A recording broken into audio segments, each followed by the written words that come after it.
ಇಡ್ಲಿ ಅಂದರೆ ಯಾರಿಗೆ ಇಷ್ಟ ಇಲ್ಲ ಹೇಳಿ. ಅದಕ್ಕೊಂದು ಒಳ್ಳೆ ಸಾಂಬಾರು ಬೇಕಲ್ವಾ. ಬನ್ನಿ ನೋಡಿಸ್ತೀನಿ ಯಾವ ಥರ ಮಾಡ್ಬೇಕಂತ ಹೇಳಿ.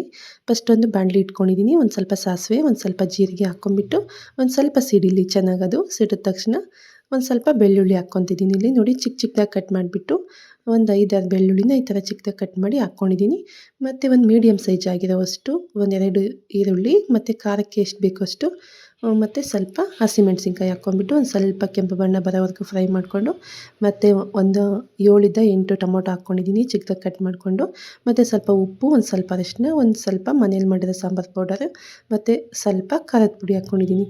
ಹಾಕ್ಕೊಂಬಿಟ್ಟು ಇದು ಸ್ವಲ್ಪ ಚೆನ್ನಾಗಿ ಒಂದು ಮುಕ್ಕಾಲು ಭಾಗ ಆಗೋಷ್ಟು ಚೆನ್ನಾಗಿ ಸ್ಮ್ಯಾಶ್ ಆಗಲಿ. ನೋಡಿ ಈ ಥರ ಆದಮೇಲೆ 1-2 ಸ್ಪೂನ್ ಆಗೋಷ್ಟು ಕಡಲೆ ಹಿಟ್ಟನ್ನು ಈ ಥರ ಚೆನ್ನಾಗಿ ಮಿಕ್ಸ್ ಮಾಡ್ಕೊಂಬಿಟ್ಟು ತಗೊಂಡು, ಇವಾಗ ನೀರು ಎಷ್ಟು ಬೇಕು ಅಂತ ನೋಡ್ಕೊಂಬಿಟ್ಟು ಒಂದೇ ಸಲ ನೀರು ಹಾಕ್ಕೊಂಬಿಟ್ಟು ಚೆನ್ನಾಗಿ ಕುದಿ ಬರಲಿ, ಸ್ವಲ್ಪ ಸಾಂಬಾರು ರೆಡಿ.